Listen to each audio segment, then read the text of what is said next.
Centrifugal pump का operation कल देखा था। तो सिलेबस में सिर्फ ऑपरेशन ही तक है, लेकिन अब चूंकि एफिशिएंसी के बारे में तो सिलेबस में जिक्र नहीं है, लेकिन फिर भी बता देता हूँ। देखना, अगर समझ में आएगा तो ठीक है, नहीं तो फिर इसको फिर ठीक से समझाया जाएगा। कोशिश कर रहा हूँ। कल पूछा था वो मनीष कि ये HD, HS, H इसका क्या फंक्शन है, ये सब क्या चीज है। तो आज सर वेलोसिटी ट्रायंगल भी बताना है। हाँ, वेलोसिटी ट्रायंगल बताएंगे।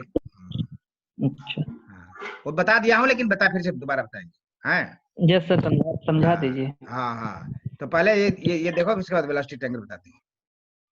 पहले तो कल मनीष ने बताया था ये हेड लॉस, ये जो हेड है ये क्या चीज है। तो ये प्रेशर हेड है, यानी पाइप का 0 डेटम और इसके बाद मैक्सिमम हाइट तक पानी यहाँ जाना, इसको बोलते हैं head, suction head. Suction head सक करता है पानी, जो पाइप का हेड है, यानी पाइप की जो लंबाई है उतना पानी ऊपर तक आई में जाता है। दूरी यहाँ से लेके ये आई का सेंटर है और वो पानी का सरफेस, ये दोनों के बीच की दूरी HS है।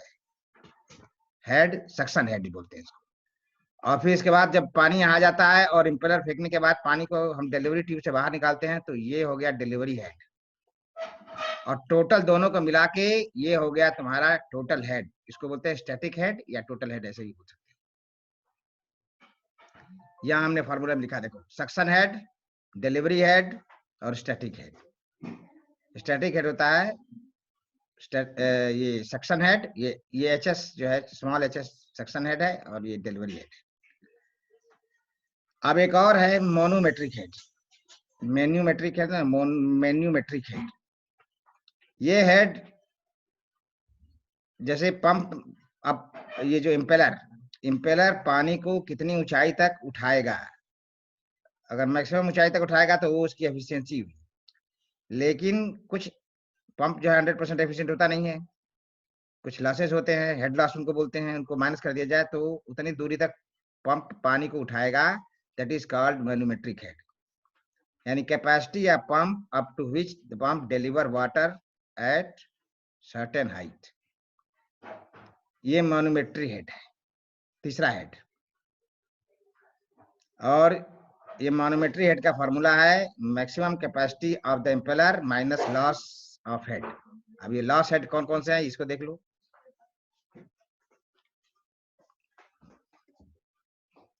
ये देखो, सम फ्रिक्शन लॉस हो सकता है वो सक्शन पाइप में, कुछ लॉसेस डिलीवरी पाइप में हो सकते हैं, और वेलोसिटी जो डिलीवरी ट्यूब में जो वेलोसिटी है वहां पे भी कुछ लॉसेस हो सकते हैं। तो इन तीनों लॉसेस को जोड़ दिया जाए तो ये टोटल लॉस हो गया, इसको बोलते हैं हेड लॉस।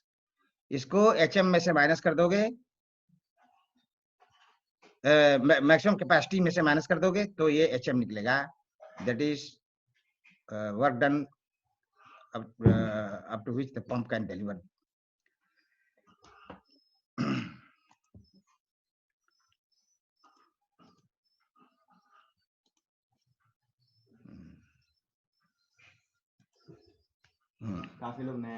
काफी लोग नए आए हैं, लगता है सो गए थे, हैं अब जगह हैं। फिर दोबारा देखिए, ये नीचे का नहीं है।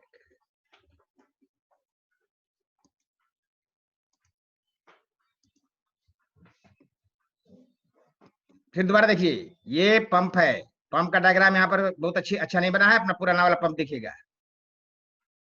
जिसमें सारे इसका नमनक्लेचर भी किया गया हुआ है। तो यहाँ ये मैंने कहा था डिलीवरी पाइप है, तो ये डिलीवरी हेड हुआ, ये इसके नीचे सक्शन पाइप है तो सक्शन हेड हुआ, और दोनों हेड को जोड़ दिया तो ये स्टैटिक हेड हुआ। और एक तीसरा एक मोनोमेट्रिक हेड होता है, जो यहाँ से ये इम्पेलर पानी को जहां तक जिस ऊंचाई तक ले जाएगा, यही उसकी एफिशिएंसी हुई, और जिस ऊंचाई तक ले जाएगा वो हो गया आपका मोनोमेट्रिक हेड। लेकिन किसी भी पंप का या किसी भी आदमी का किसी भी चीज का एफिशिएंसी 100% नहीं होता, सर्टेन लॉसेज उसमें होते हैं, काम करते वक्त सर्टेन लॉसेस आती हैं, तो एफिशिएंसी 100% नहीं होती, कुछ कम होती है। उसी को work done by the impeller बोलते हैं और उसी को मॉनोमेट्रिक हेड बोलते हैं। इसका फार्मूला लिखा हुआ है। अब HM equal to V U, ये VW2U2, ये क्या है ध्यान देना। ये अगर वेलोसिटी ऑफ ट्रायंगल जब कराएंगे तो उसमें क्लियर पता चलेगा। व्हील वेलोसिटी एट आउटलेट और ये वेलोसिटी ऑफ जेट और नीचे G, ये एक्चुअली में है this is the work done by the impeller. इतना का ये work done by the impeller है और इसमें से लॉस ऑफ हेड माइनस कर देंगे तो ये मोनोमेट्रिक हेड ऑफ द पंप निकल आएगा। अब इसका यूज जनरली आगे एफिशिएंसी में निकालते हैं, efficiency of the pump, pump कितना एफिशिएंट काम करता है। तो पहला है मोनोमेट्रिक एफिशिएंसी, जिसमें है work done by the same HM, जिसको बोलते हैं HM, और नीचे head imparted by the impeller per unit weight, that is power of the impeller.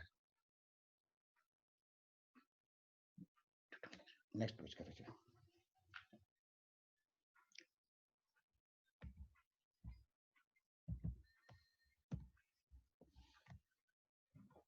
अब देखो ऊपर जो HM है that is work done by the impeller और this much is also the work done by the impeller, और HM का मतलब है कि वो माइनस लॉस हटाने के बाद ये HM है।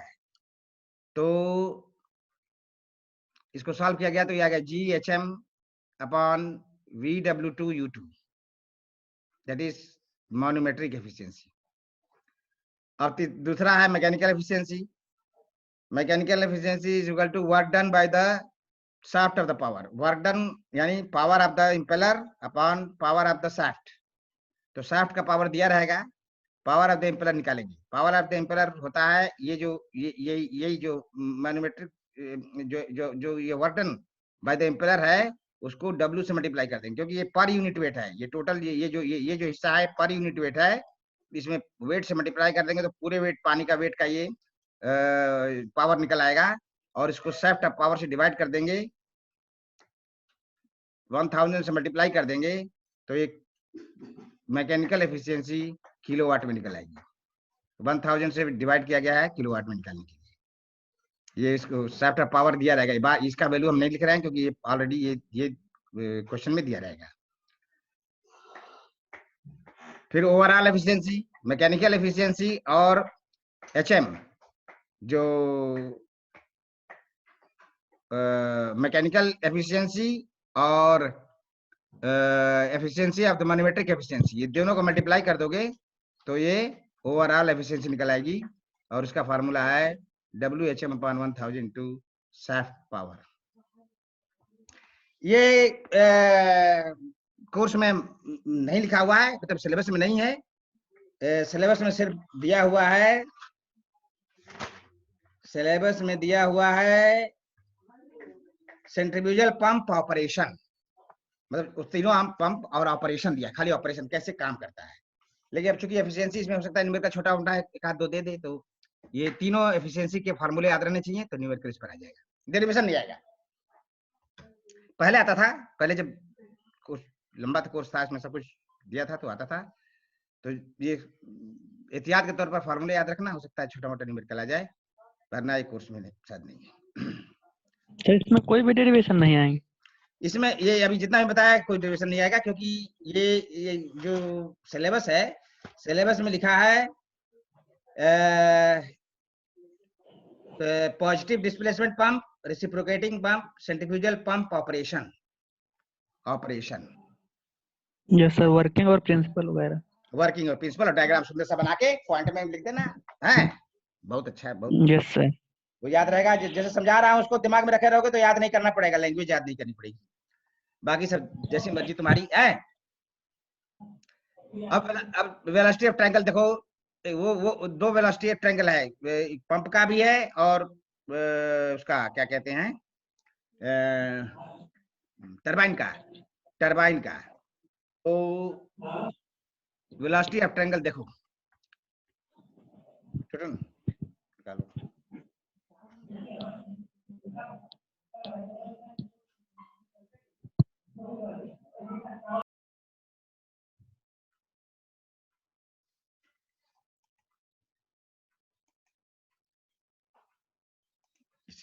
शिवाजी में इकट्ठा किया। अच्छा, ये जो कहाँ गया, इसमें नहीं,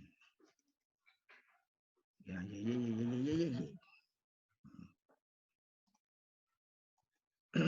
छोड़ो,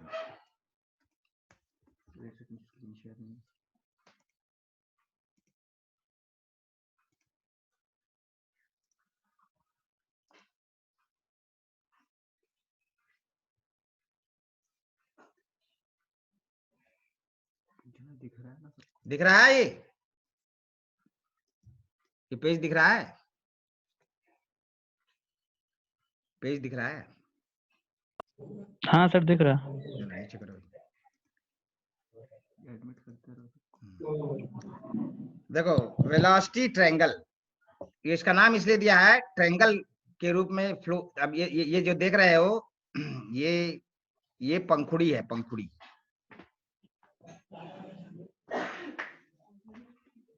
अरे यार कहाँ चला गया, टुटुन पेज नीचे, सब नीचे उधर चले गए, पता नहीं क्या क्या गया, फिर उधर चला गया। ये पंप आ गया, पता नहीं यहाँ से कट कट कट कट दबा।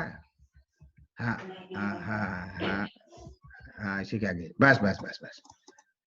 हाँ, ये देखो ट्रायंगल फॉर्मेशन होता है, इसलिए इसका नाम वेलोसिटी ट्रायंगल लिखा हुआ है। और ये जो ये चंद्रमा के आकार का जो चीज ये देख रहे हो, ये एक्चुअली में ब्लेड है, ठीक है। ध्यान रखना, ये ब्लेड है पंप का, जो पंप या टरबाइन, टरबाइन की जो पंखुड़ी है ना, इस तरह से मुड़ी रहती है, देखे होगे, है ना, उसी का सेक्शन है ये, ठीक है। यहाँ पे देखो टरबाइन में क्या होता है, टरबाइन में और पंप का फंक्शन में ठीक से देख लो। टरबाइन में पानी आता है और आई में से पानी निकल के पंखुड़ी को घुमाता है टरबाइन में, और पंप में बिजली से वो पंखुड़ी चलती है, लो प्रेशर, हाँ लो प्रेशर क्रिएट होता है, तो नीचे से पानी आकर ब्लेड पर टकराता है और ब्लेड जो है उसको बाहर फेंकता है। ये चीज दोनों में अंतर समझना, ठीक है। अब टरबाइन, कल से टरबाइन स्टार्ट करेंगे तो पहले अंतर बताएंगे, इसके बाद तो फिर लिखवाएंगे, हैं, मतलब लिखा रहेगा, भेजेंगे हम, हैं, टरबाइन और उसके पंप में क्या अंतर होता है, और फिर इसके बाद डेरिवेशन। ये वेलोसिटी ट्रायंगल देख लो, इसमें काम कैसे करता है पानी। ये जो पंखुड़ी है, इसका ये स्टार्टिंग पॉइंट है, नीचे जो लोअर पॉइंट है, ठीक है, इनिशियल पॉइंट। यहाँ पानी यहाँ से ये टकराया जेट से, यहाँ इस बिंदु पर टकराया, तो देख रहे हो किसी एंगल से टकराएगा, तो किसी एंगल से टकरा रहा है, तो ये अल्फा एंगल है, ठीक है। अब इसको रिजॉल्व कर दिया, तो दो इसका V sine theta V cos theta हो जाएगा, जानते हो, ये वी कॉस साइन थीटा हो जाएगा, ये वी कॉस थीटा हो जाएगा, ठीक है। अब क्या होगा कि ये वी कॉस थीटा, इसको हम वेल वेलोसिटी का नाम दे देते हैं VW1 करके। वी कॉस थीटा नहीं लिख रहे हैं, इसको वी कॉस थीटा की जगह VW1 लिख रहे हैं, और वी साइन थीटा की जगह फोर्स वेलोसिटी, इसको VF1 कर दे रहे हैं, ठीक है,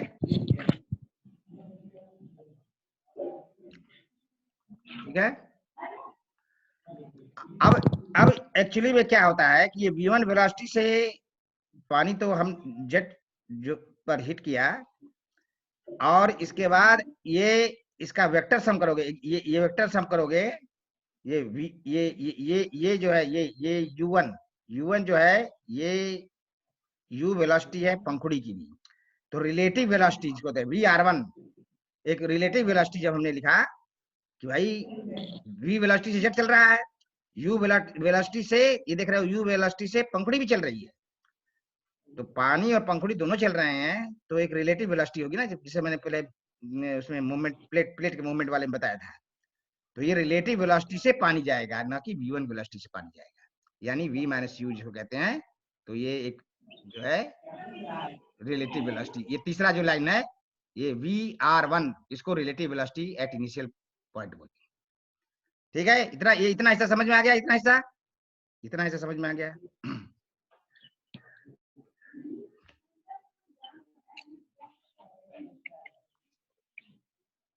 बोलो भाई, इतना हिस्सा समझ में आया? नहीं कोई बोल रहा है। फिर देखो, अब ये पानी जो है ये जो रिलेटिव वेलोसिटी से पानी जो है ये जाकर रिलेटिव वेलोसिटी से ये इधर से बाहर निकलेगा, ये है अब आउटलेट। यहाँ से पानी अब बाहर निकलेगा, जो हमको चाहिए डिलीवरी ट्यूब जो जाएगा।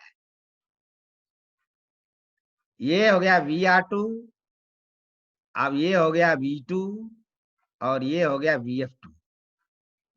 ये तीनों प्रोडक्ट का ये तीनों आउटलेट है। ये U2 होगा और ये VW2 होगा। यहाँ फाई एंगल से रेडियल वेलोसिटी बाहर निकलेगा, फाई एंगल।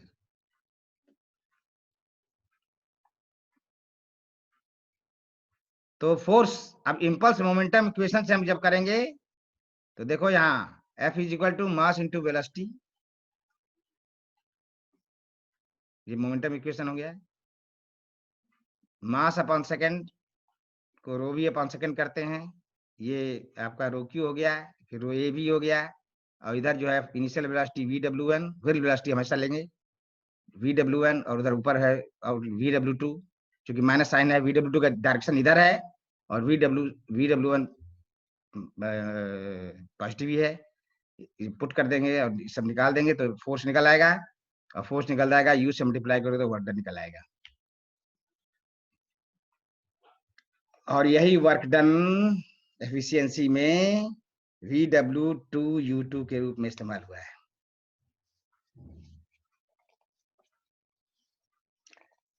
ये वेलोसिटी ऑफ ट्रायंगल कुछ समझ में आया कि नहीं आया? Yes sir.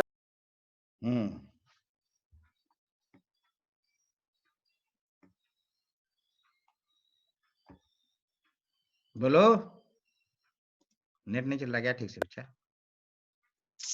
नेट प्रॉब्लम है सर। हाँ बोलो, नेट ठीक नहीं चल रहा था, आवाज करके आवाज ही नहीं आ रही है। आवाज पूछ रहा है लेकिन आवाज नहीं आ रही।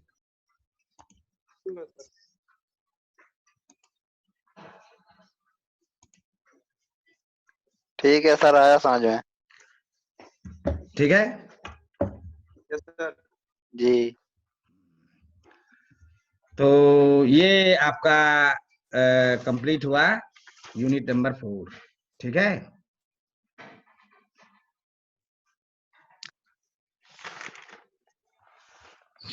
ये सर इसमें पूछा जाता है वेलोसिटी ट्रायंगल? वेलोसिटी ट्रायंगल बहुत इंपॉर्टेंट है, समझे कि नहीं? इस पर न्यूमेरिकल भी दे सकता है। Yes sir.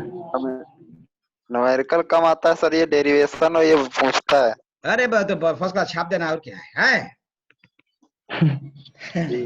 हाँ, तो अब जो है ये टरबाइन शुरू करेंगे है कल।